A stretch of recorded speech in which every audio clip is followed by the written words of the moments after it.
Quisiera que habláramos, conforme a la palabra de Dios, del diablo y de sus lazos. Es de resaltar cómo aún la gente ajena a Dios y a su palabra cree en la existencia del mal y se le atribuye a poderes sobrehumanos. Me refiero al mundo del cine. Y cuando Dios me puso en el corazón hablar de los lazos del diablo, entonces me metí a Google y puse lazos del diablo a ver qué podía salir ahí medio interesante, y encontré las referencias seculares, una de ellas nomás a la cual me voy a referir, acerca de la credibilidad que tiene aún para las personas que no tienen a Cristo el diablo y sus lazos. Y entonces, por ejemplo, encontré que en la película Harry Potter habla de los lazos del diablo, y ahí está una imagen pues que menciona este asunto. Y no he visto la película de Harry Potter, ni tampoco la recomendaría, por supuesto, a razón que no podemos recomendar películas, temas que estén relacionados con brujería. Entonces pues jamás nos involucraríamos en ello, pero muy interesante que ellos tengan presente que existen lazos del diablo, porque algunos pueden ser hasta cristianos o algunos pueden desconocer de esta realidad. Y dentro de esta de Harry Potter se dice que es una planta mágica que estrangula cualquier cosa que la toque, que su hábitat reside en la oscuridad. La Biblia personifica al diablo y describe su oscuridad y sus lazos que destruyen o estrangulan nuestra fe. Como le dije, el título: los lazos del diablo. La Biblia dice que el diablo tiene un ministerio con triple enfoque. El ministerio que tiene el diablo es de matar, robar y destruir. Su ataque es para matar. Si no lo logra, entonces robará lo obtenido, y si no, destruirá lo que encuentre a su paso. He escogido un texto a manera de referencia que está, por supuesto, en el libro de Proverbios, donde tengo el permiso de usarlo a manera de referencia, que habla de tantos temas, y escogí Proverbios 13:14, que creo que bien nos puede ser una guía para hablar de soltarnos de los lazos del diablo. Proverbios 13:14 dice: la ley del sabio es manantial de vida para apartarse de los lazos de la muerte. Apartémonos entonces de la muerte. Apartémonos de los lazos del diablo. Y hay tres lazos que el diablo usará para exterminar o estrangular nuestra fe de forma figurada. El primero, división. División. Es común en personas, la división es común en personas conflictivas, polémicas. Ellos siempre ven en todo un pero.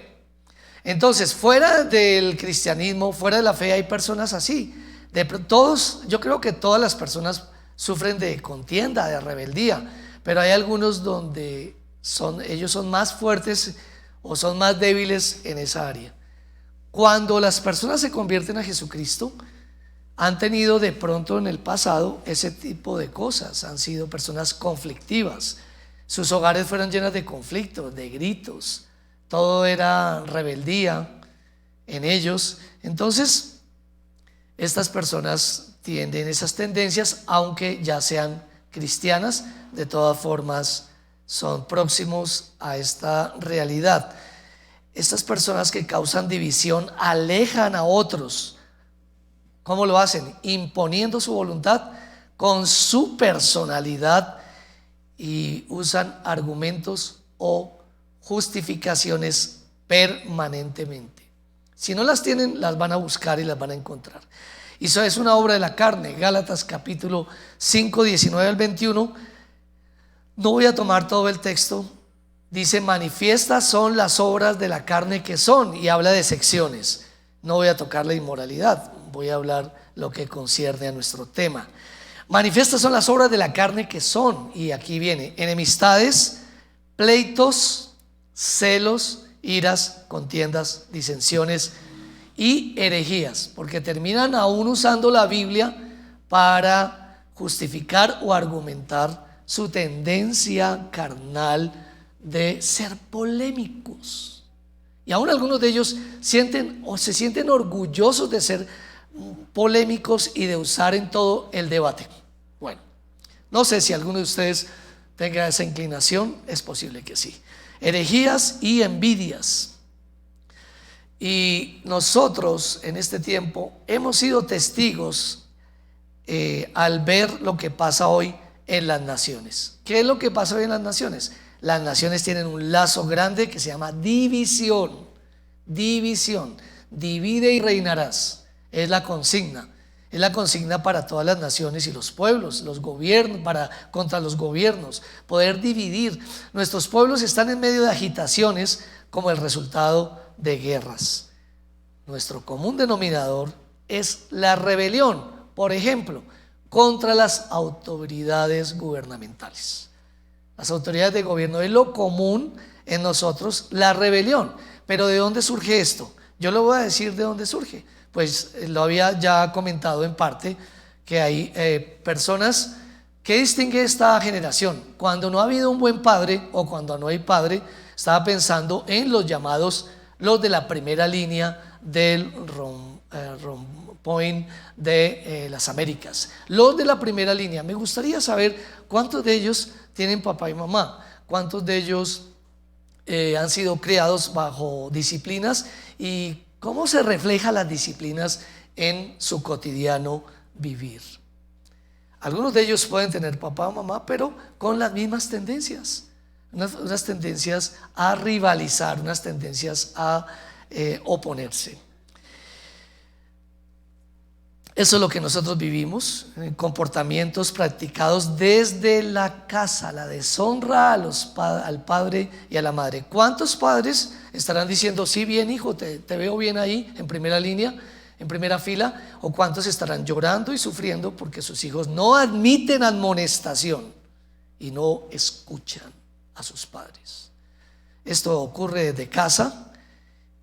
Ha habido de pronto padres permisivos o ausentes en las etapas de crianza. Segunda de Timoteo 3, 1 al 4 nos va a describir y nos va a decir que estamos en últimos tiempos, por lo que estamos viviendo o sufriendo, la sociedad sufre, porque dice Pablo a Timoteo: también debes saber esto. Segunda de Timoteo 3, 1 al 4, que en los postreros días vendrán tiempos peligrosos, porque habrá hombres, y describe lo que acompaña una personalidad rebelde, constantemente orientada hacia el debate y hacia la rebelión. Hombres amadores de sí mismos, es lo que ellos digan y no más lo que ellos creen y no más. Avaros, vanagloriosos, soberbios, blasfemos. ¿Qué dicen? No creemos en las instituciones y no creemos, palabras literales de una entrevista que escuché, no creemos en la iglesia y no creemos en ninguna autoridad, mucho menos en la Biblia como la palabra de Dios. Son entonces blasfemos, ateos en parte, desobedientes a los padres, ingratos, impíos, sin afecto natural, implacables, calumniadores, intemperantes, crueles, aborrecedores de lo bueno, traidores, impetuosos, infatuados, amadores de los deleites más que de Dios. Por eso un plan de lucha que tienen es defender a todos los que se rebelan contra la misma naturaleza. Y usted entiende a qué me refiero. Hoy la anarquía hace que los hijos se subleven a sus padres. Y podemos encontrar hijos más desobedientes en este tiempo. Asimismo, el diablo va a hacer que esta división entre a todas las esferas. Él busca separar a esposos y a esposas por medio de la división, del debate, de la contienda, patronos y empleados, así como amistades, hermanos dentro de la iglesia, y aún iglesia con iglesia buscará separarlos por medio del debate. 1 Corintios capítulo 1, 13 al 15, hablando de la división entre los hermanos, se habla también de partidismos. Yo soy, yo pienso y yo creo. Una cantidad de partidismos propio de la época.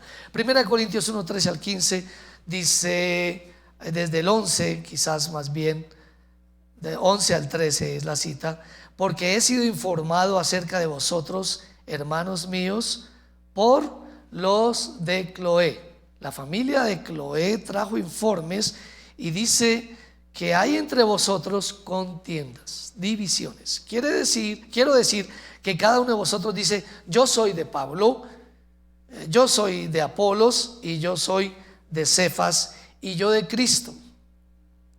¿Acaso está dividido Cristo? ¿Fue crucificado Pablo por vosotros? ¿O fuisteis bautizados en el nombre de Pablo? Tenemos algunas diferencias de enfoques, por ejemplo, doctrinales, en cuanto al Espíritu Santo y en cuanto a varios temas o énfasis interpretativos. Y aún en la misma iglesia, los que son polémicos se convierten al Señor. Podemos llegar a ser pastores y mantener posiciones tan radicales que no merecen la separación con un pastor vecino o con una denominación. Y aún nos creemos y desafiamos, mostrando una actitud de ser la verdadera y única iglesia absoluta que lo sabe todo. Qué vergüenza, ¿verdad? Esto que puede pasar. Lo otro, pues, que no viene al tema, es ser un sincretista y no pelear y no defender la verdad, la fe, con los argumentos, que es lo esencial, lo básico, lo fundamental. En medio de eso, pues, hermanos, encontramos que Dios hay diferentes miembros, pero Dios es uno, ¿verdad? Y cada iglesia tiene un enfoque. No olvide que cada iglesia tiene un enfoque. Yo creo que esta iglesia tiene un enfoque, sin pretender que lo estemos haciendo lo mejor, pero sí tenemos un enfoque de enseñar la palabra de Dios, no que las otras iglesias no lo tengan.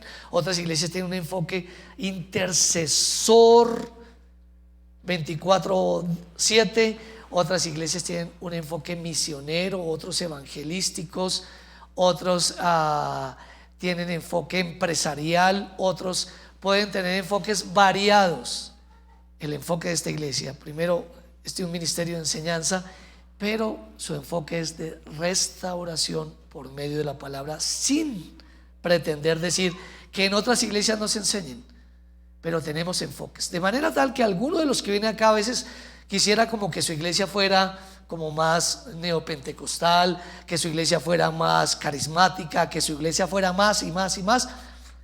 La única cosa cierta es que Dios le puso en esta iglesia para quizás enriquecer aquellas cosas en las cuales podemos carecer por limitaciones propias, porque toda iglesia tiene limitaciones y todo ministro tiene limitaciones. Por eso usted viene, no para comparar, sino para contribuir.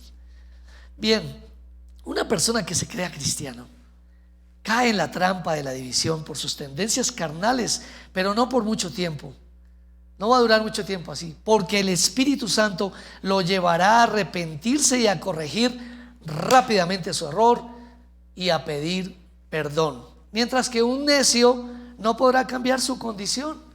Ellos vienen a la iglesia, pero nunca van a dejar de ser polémicos, usados por el diablo para causar división dentro de la misma iglesia.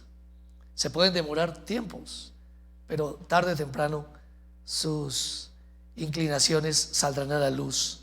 Judas 1:19 dice que dentro de la iglesia habían este tipo de personas. Mire lo que dice: estos son los que causan divisiones, los sensuales, que no tienen al Espíritu. Todos somos polémicos.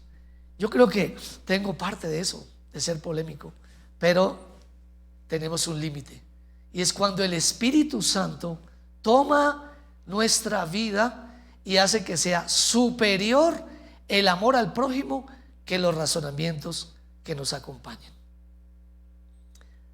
Lo que distingue a los que causan divisiones es un espíritu también de acusación, de juzgar, propio del autor de divisiones, el diablo. Apocalipsis 12:10 dice: entonces oí una gran voz en el cielo que decía: ahora ha venido la salvación, el poder y el reino de nuestro Dios y la autoridad de su Cristo, porque ha sido lanzado fuera el acusador de nuestros hermanos, el que los acusaba delante de nuestro Dios día y noche.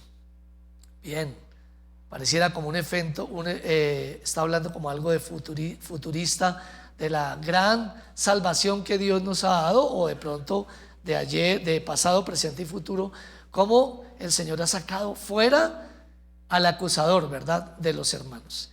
Pues cuando usted viene a Cristo, ha venido la salvación, ha venido el poder, el dominio propio.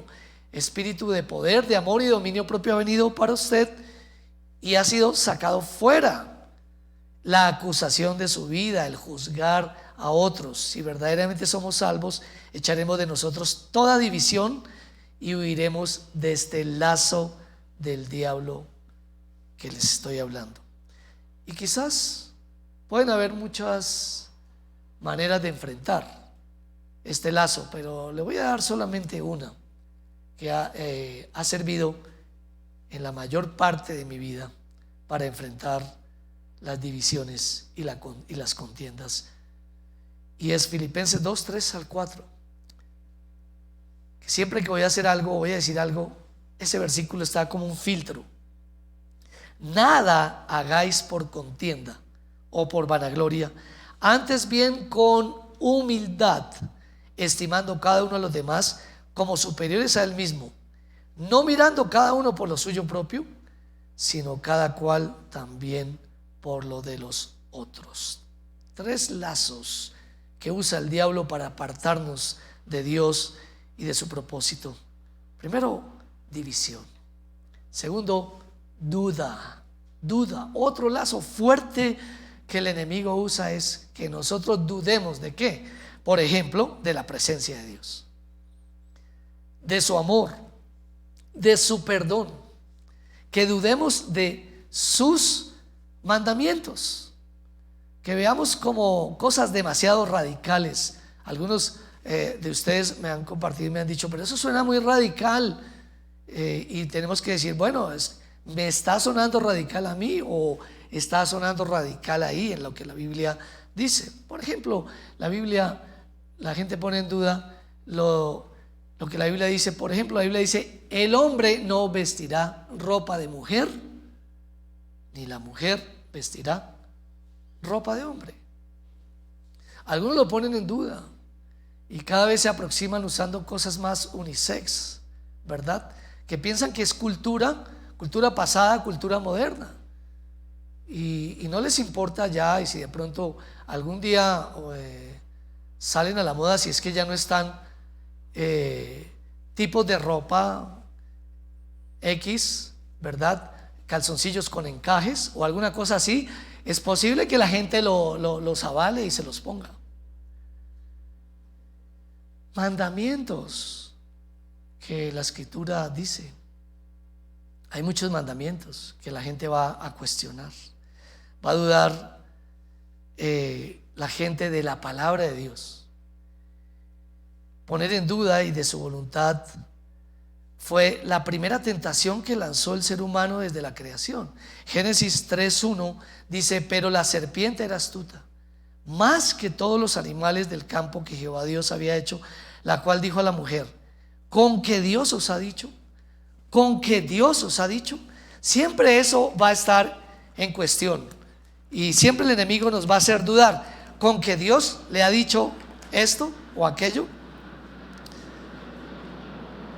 Hoy el diablo, mediante la argumentación, sigue cuestionando a Dios y a su voluntad. El escritor y pastor Charles Stanley dijo, voy a hablar de lo que algunos cuestionamientos o argumentaciones que la gente hace de Dios a su voluntad con ciertos criterios o argumentos. Abro comillas, dice: la Biblia, por ejemplo, fue escrita. ¿Cómo critican la verdad de Dios? La Biblia fue escrita siglos atrás, en una cultura diferente. Note que todo es racional. Por lo mismo, podemos escoger qué aplicar. Escojo qué cojo para mí, qué no. La opción no está en mí, digámoslo así. Otro: la Biblia fue escrita y predicada por hombres, por lo que está llena de errores. Así que usted tiene que leer lo que a usted le parezca bien o le convenga. Otro: la Biblia es llena de historias y simbolismos donde se pueden extraer algunos principios y valores. Y otro más: la Biblia tiene reglas, pero como toda regla tiene su excepción. No se puede ser radical en extremo. Sin embargo, cierro comillas hasta ahí, Stanley. Sin embargo, frente a estos razonamientos humanos, la Biblia dice de sí misma que es infalible e inerrante y aplicable a toda cultura, generación, raza, circunstancias y posiciones sociales. Segunda de Pedro 1, 19 y 21 nos da este sello. Tenemos también la palabra profética más segura, a la cual hacéis bien en estar atentos como una antorcha que alumbra el lugar oscuro hasta que el día esclarezca y el lucero de la mañana salga en vuestros corazones, entendiendo primero esto, que ninguna profecía de la Escritura es de interpretación privada, porque nunca la profecía fue traída por voluntad humana, sino que los santos hombres de Dios hablaron siendo inspirados por el Espíritu Santo. ¿En qué problema se está metiendo la gente? En dudar que la Biblia sea la palabra de Dios. Los que empiezan a cuestionar si todo lo que dice la Biblia es verdad, se van volviendo selectivos. Solo les gusta el Nuevo Testamento, por ejemplo. Rechazarán lo que requiera esfuerzo, abnegación e incomodidad. Son selectivos. ¿Es usted selectivo con la palabra de Dios? Asimismo, rechazarán lo que confronta su práctica de pecado y lo que se diga de consecuencias temporales o eternas. La gente dirá: no, Dios no es así. Dios no es así. Dios te puede castigar por lo que estás haciendo. Dios castiga, disciplina el pecado y castiga el pecado. No. Yo no creo que Dios sea así. Segunda de Timoteo 3, 16, 17. Toda la Escritura es inspirada por Dios y útil para enseñar, para redarguir, para corregir, para instruir en justicia, a fin de que el hombre de Dios sea perfecto, enteramente preparado para toda buena obra. El diablo nos va a hacer dudar dentro de el contenido de la palabra de Dios, principalmente de nuestra salvación. ¿Seré verdaderamente salvo? Si muero hoy, iré al cielo. Pero la Biblia quiere darnos seguridad. No quiere actuar de una forma conductista, estimular para que haya una respuesta, sino desde el cielo haber provisto la salvación y dárnosla a conocer, lo cual en un verdadero creyente producirá una respuesta de temor reverente y a la postre, en el proceso de santificación, obediencia. Juan 1:12 dice: mas a todos los que le recibieron, a los que creen en su nombre, le dio potestad de ser hechos hijos de Dios. También nos va a hacer dudar sobre el perdón de todos nuestros pecados. Hay personas que hoy pueden estar sentadas ahí diciendo: uy, yo otra vez estoy mal y voy a ir al infierno. No, la Biblia dice que Dios nos ha dado una provisión. Sí habrá consecuencias, pero el perdón para el Hijo de Dios siempre existirá, porque 1 Juan 1:9 dice: si confesamos nuestros pecados, Él es fiel y justo para perdonar nuestros pecados y limpiarnos de toda maldad. Evidencia del perdón no es solamente volver a la paz con Dios, sino al rechazo y al abandono del pecado que cometimos. Nos limpia de toda maldad. En general nos hace dudar de nuestra eternidad. Juan 5:24: de cierto os digo, el que oye mi palabra y cree al que me envió, tiene vida eterna. Y no es un día tengo, otro día no tengo. No es así con Dios. Dios no cambia y Él permanece fiel aunque nosotros seamos infieles. Y no vendrá condenación, mas ha pasado de muerte a vida. Evidencia, transformación, vida nueva. El diablo nos hará dudar de muchas cosas también, como de orar. ¿Para qué oras? ¿Para qué ora? ¿Para qué sigue orando por ese hijo? ¿Para qué sigue orando por ese esposo? ¿Para qué? Nos hará dudar de escuchar la voz de Dios. Nos hará dudar de congregarnos. Algunos no querrán congregarse, o algunos, después de que ya haya pasado todo, querrán por su comodidad estar desde sus casas, desde ahora y para siempre. Nos hará dudar, por ejemplo, de nuestras contribuciones voluntarias inspiradas por Dios, por su palabra y por la presencia de su Espíritu en cuanto a los diezmos y las ofrendas.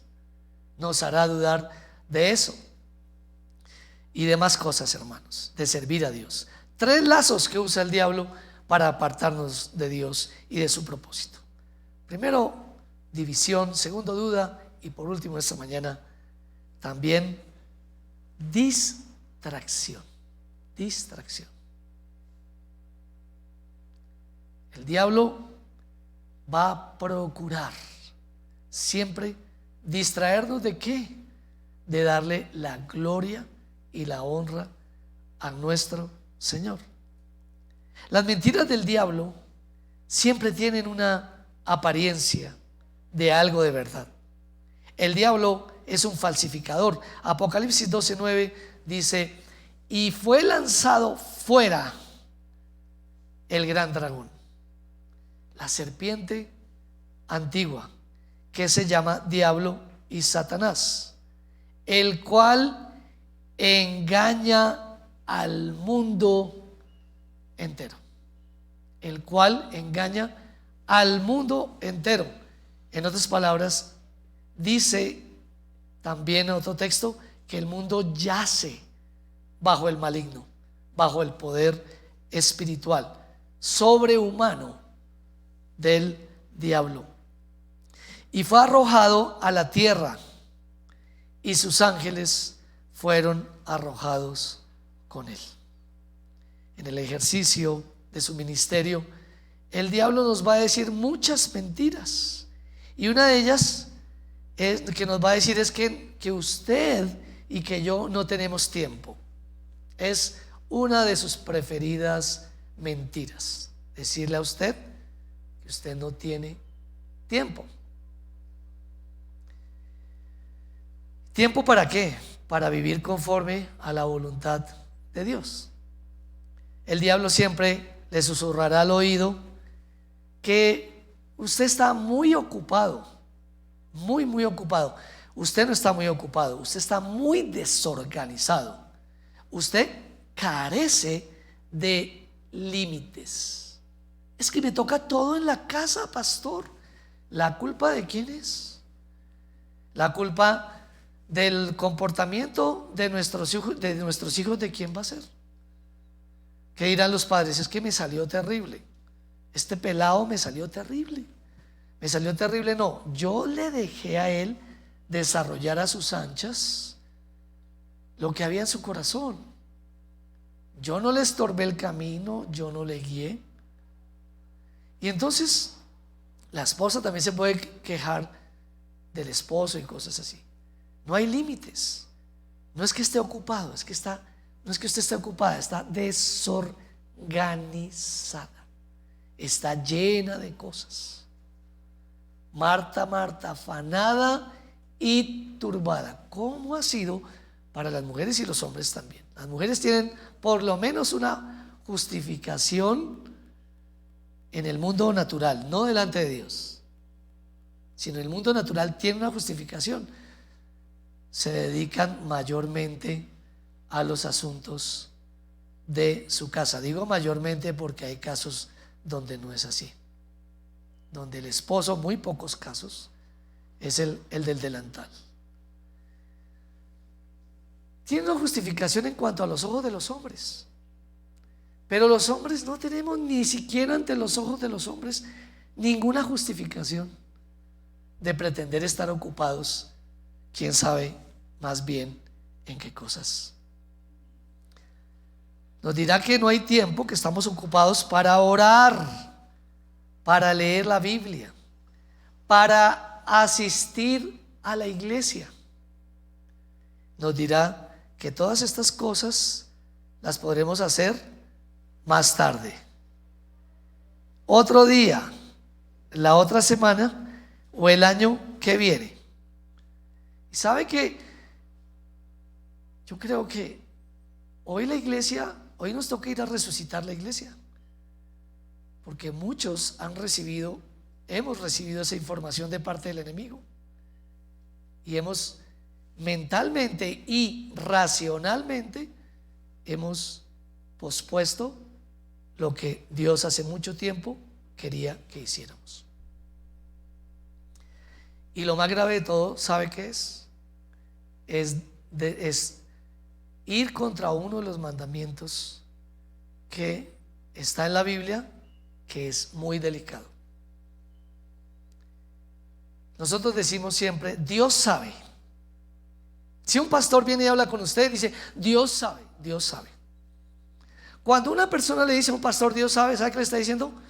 No, pastor, no se ha metido, no se meta, que Dios y yo sabemos. Dios sabe lo ocupados y ocupadas que hemos estado. No me venga a juzgar. Y terminamos violando un mandamiento, y le voy a decir cuál es. Quiero leérselo. Dice así este mandamiento. Primero, antes de mencionárselo, decir lo que el Señor dijo antes de ese mandamiento, o como base de todos los mandamientos. Él dijo lo siguiente, Éxodo 22 y verso 7. Él dijo, yo soy Jehová tu Dios, que te saqué de la tierra de Egipto. Parafraseando, contextualizando, aplicando el día de hoy, yo soy tu Dios, que te saqué de la mentalidad de este mundo. Yo te saqué de esta mentalidad de casa de servidumbre, de casa de esclavitud. ¿Por qué está esclava?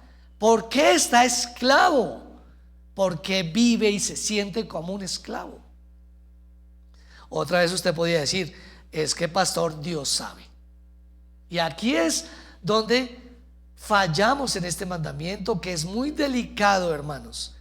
No tomarás el nombre de Jehová tu Dios en vano. No dirás, como algo absoluto, cuando alguien confronte su vida, Dios sabe. Dé el margen al error, dé el margen a que usted está equivocada o equivocado. Dé el margen de que su pastor le viene hablando o diciendo algo desde el púlpito, o alguien que Dios usa por medio de la profecía, de la palabra de Dios. Dé ese chance de que usted puede estar equivocado y que usted no es Dios para que usted diga este tipo de cosas. Lo que usted ignora es que posiblemente el mismo diablo está usando su boca y su mente, acariciándolo y sentándolo en su regazo, para que usted diga, Dios sabe que por eso no le sirvo a Dios. Dios sabe que por eso no doy mis contribuciones a la iglesia, porque Dios sabe mi situación. Si Dios supiera su situación y se fundamentara en lo particular, en lo subjetivo que usted vive, no hubiera escrito la Biblia, la palabra de Dios, para todo su pueblo, el cual lo incluye a usted.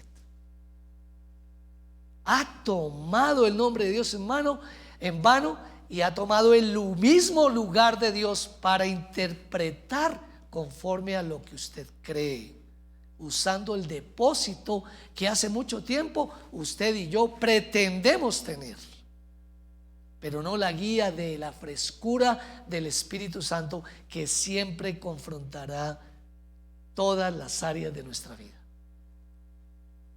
No tomarás el nombre de Jehová tu Dios en vano, porque no dará por inocente Jehová al que tomare su nombre en vano. Por lo menos dé el margen a la duda y no diga Dios sabe, Dios me considera. Por lo menos espere. Lo que terminamos viviendo es una vida sin provecho, totalmente distraída y distorsionada por el diablo. Y quisiera, para terminar la parte de este punto, hablarles de algo de mucho interés y muy común para nuestros días. Y hablando de distracción, cómo el diablo usa las redes sociales y toda la tecnología para desviarnos. Y para ello me voy a fundamentar en un video que presenté esta mañana a mi liderazgo, de un hombre llamado Josué Barrios, de un movimiento que se llama en sigla BITE, Biblia, Ideas, Teología, Experiencia. Y en ese video voy a mayormente fundamentarme en ello, de tal manera que si usted lo ve, sepa que he copiado algunos de sus apartes y por supuesto su enfoque. Y si alguno quisiera y lo quisiera pedir a la pastora, ella le enviará el video de 14 minutos algo. La tendencia a distraernos se ha reforzado por una herramienta llamada la tecnología por medio de las redes sociales, lo que ha sido otorgado las redes pues para que se desarrolle el mundo entero, y nosotros debemos contribuir y ser parte de dicho desarrollo, y ha llegado a convertirse en una verdadera esclavitud. Primera de Corintios 6:12 dice: todas las cosas me son lícitas, todas, mas pero no todas convienen. ¿Quién lo va a definir? Usted. ¿Cómo lo define? De acuerdo a su experiencia. ¿Le ha quitado el tiempo? ¿Se ha apagado su vida espiritual? ¿Lo aleja un poco más de la gracia? El estar metido usted con su equipo permanentemente en todas las cosas. Yo he tomado una decisión hace mucho tiempo de no tener redes sociales. Ustedes en ninguna manera deben seguir mi ejemplo. No, porque algunos de ustedes tienen que ver permanentemente en su trabajo con las redes sociales, y es su forma de desarrollarse, y también que es una decisión suya, es una posibilidad que usted tiene de decidir. No le estoy invitando a que siga mi ejemplo, simplemente que cada uno tomará la decisión de qué elementos tomar de la tecnología y de cuáles abstenerse. Entonces no tengo ninguna red social, y algunas veces lo he pensado y lo he replanteado, y encuentro generosamente y paradójicamente en mis hijas un consejo: no, papi, no te metas en las redes sociales. Ellas tienen redes sociales, pero dicen, me cuidan, o sea, parece que las viejitas o de edad adulta fueran ellas y yo fuera el bebé, el niño. No, papi, no, porque puede ser peligroso para ti. Para ellas quizás no es tan peligroso. Paradójico, ¿verdad? Pero quieren cuidarme. Bueno, si usted está en las redes sociales, puede saber a qué se referirán ellas. ¿Por qué dicen lo que dicen? Y algunos de ustedes han por tiempos ayunado y cortado redes sociales. Todas las cosas me son lícitas, mas yo no me dejaré dominar de ninguna. De tal forma que si algo me domina, pues yo mismo, con la idea clara de admitir la fragilidad de mi naturaleza humana, de distraerme, he tomado la decisión de no tener redes sociales. Porque puedo ser dominado por ellas. O sea, es algo voluntario suyo. Mire hasta dónde está siendo usted dominado. El uso de las redes en los creyentes, decía, esta ya viene la parte de Josué Barrios, contradicen lo que ellos creen, dice él, de los cristianos. Los cristianos dicen que Cristo es el centro de su vida y que nuestra identidad está en Él, pero necesitan y buscan la aprobación de los demás en todas sus redes. Necesitan el like, ¿verdad?, para sentirse que son algo o sirven para algo. Bueno, en ese error creo que todos hemos alguna vez, así sea dentro de un estado, caído en buscar la gloria propia. Quizás nadie nos vio, nadie nos reconoció en el colegio, nadie nos tenía en cuenta, éramos los insignificantes y ahora nos volvimos cristianos, peor. Entonces lo mejor que podíamos hacer es decir: hey, aquí estoy, necesito aprobación, necesito identidad, aquí estoy, mírame, ¿cómo te pareció lo que hice?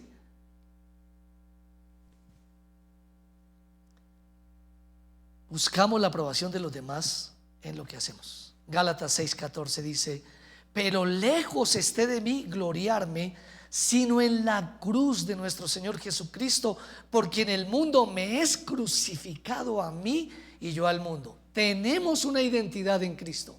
Cristo dice que somos importantes, y tan importantes hemos sido que Él pagó por nuestros pecados y nos dio vida nueva. Para algunos esto no es suficiente. Nos contradecimos como creyentes cuando decimos que el creyente tiene una red personal con Dios para hablar con Él en lo secreto, pero en la práctica no lo hacemos, y por el contrario pasamos horas desperdiciando el tiempo mirando la vida de los demás, énfasis añadido de su servidor, por Facebook. ¿Cómo nos distrae el chisme? ¿Cómo nos distrae el chisme? Y podemos decir que todos somos chismosos. Hay algunos que son más chismosos que otros, ¿le parece? Porque hay debilidades diferentes. Son tan chismosos que quieren salir corriendo para darles el chisme de lo que estoy diciendo a otros. Levítico 19:16 dice: no andarás chismeando entre tu pueblo. No andarás chismeando entre tu pueblo. ¿Cuántos viven en un conjunto cerrado? Que ustedes, bueno, hay algunos que son, sus conjuntos son, tienen más privacidad, no ven lo del vecino ni el vecino, pero hay otros donde solo son ventanales. Y uno saluda y dice: ¿qué más vecino? Ah, sí, ¿qué más vecino? Lo vi la vez pasada, o vecina la vi, o tal cosa. Me he dado cuenta que X o Y cosa, ¿cierto? Y qué feo sería alguien asomado a la ventana permanentemente, ¿verdad? ¿No le parece feo eso? ¿O le parece increíble? A estar asomado y viendo todo lo que esté pasando en sus vecinos. Imagínese una señora con rulos y todo el tiempo ahí. ¿Qué diría usted de esa señora? Ahora póngase usted los rulos, o sea, hombre o mujer, póngase esos rulos y mírese qué está haciendo. ¿Qué hacemos viendo la vida de los demás, perdiendo el tiempo? Reclamamos en la época presente privacidad, pero es mentira. ¿Cómo pedimos privacidad si andamos viendo la privacidad de otros? No andarás chismeando entre tu pueblo, no atentarás contra la vida de tu prójimo, yo Jehová. Entonces, ¿qué hacemos? Nos sentimos con el derecho de comentar lo que alguien publicó. Eso sí, ¿quién lo mandó a publicar? Entonces yo lo reproduzco, así sea mal o denigrante para esa persona o para esa familia. Decimos que daríamos la vida por Jesucristo, pero en nuestras conversaciones de redes la mayoría de las veces no compartimos nuestra fe, y cuando lo compartimos es porque queremos sobresalir, que sería desafortunado. Aún dentro del pueblo de Dios se buscan mayores likes, ¿verdad? Puede ser de nosotros mismos como pastores y como iglesia, saber quién más está con nosotros. Cuando el Señor nos mandó a una vida secreta y que nos recompensaría públicamente, nosotros estamos haciendo al revés, públicamente tratar de darnos a conocer para supuestamente ser reconocidos por Dios, pero no vamos a ser reconocidos porque ya tenemos la recompensa. Y es innegable el uso cada vez más de estas redes, pero debemos evitar que se conviertan en ese distractor del desarrollo y de la salud de nuestra fe y una pérdida de tiempo para los que nos rodean. Como creyentes deberíamos entonces aprovechar esta herramienta de otra manera.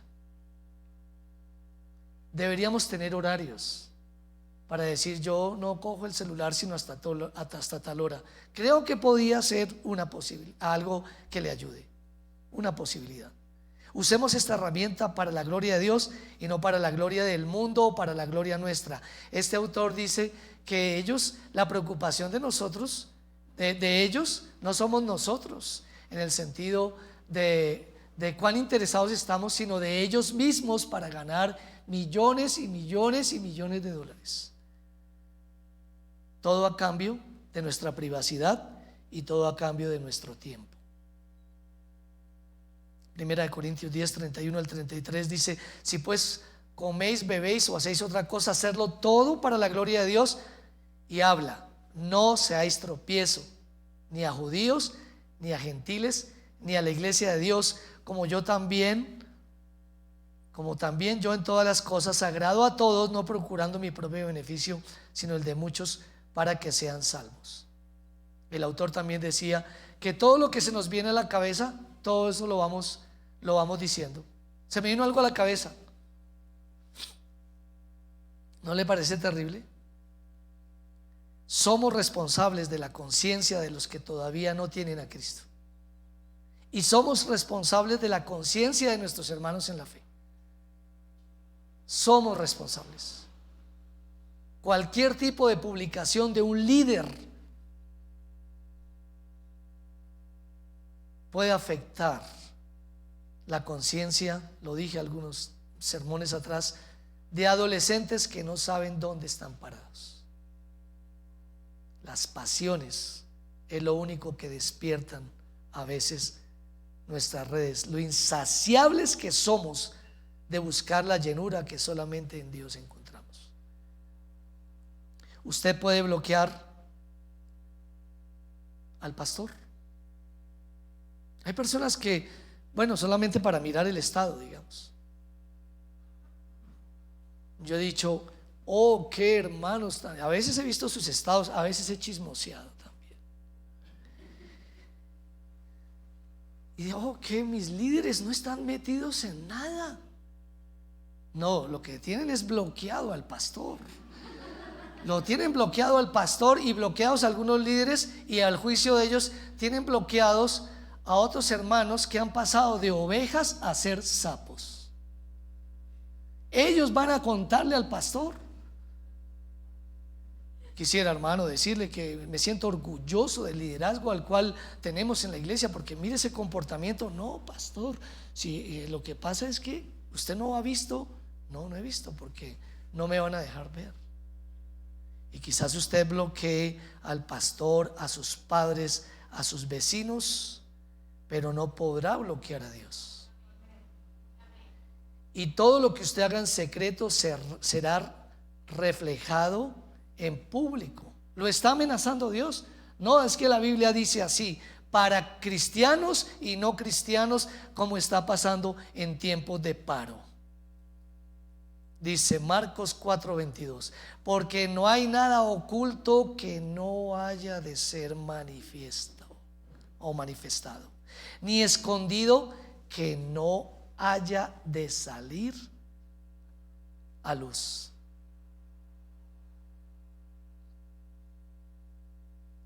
Dios ve. Dios le ha visto a usted en lo secreto y en lo íntimo. Dios sabe cuánto tiempo pierde usted. Dios sabe usted que predica de algo que dice la palabra de Dios y usted practica eso contra lo que usted ha predicado. Usted ha predicado contra algo, puede ser contra cualquier tipo de cosas, moral, ética, doctrinal. Critica haciéndole la guerra al diablo, pero en ocasiones usted se hace de parte de él para que él sea glorificado. Hay lazos del diablo que estrangulan nuestra fe. División, duda y distracción. Proverbios 13:14 dice: la ley del sabio es manantial de vida para apartarse de los lazos de la muerte. Escape hoy de los lazos del diablo. Cierre sus ojos y oremos.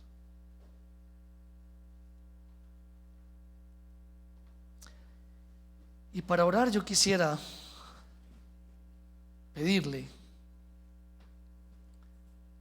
que usted se examine delante de estos tres lazos. Examínese. ¿Es usted propenso a la división? ¿Es usted polémico? ¿Le encanta el debate?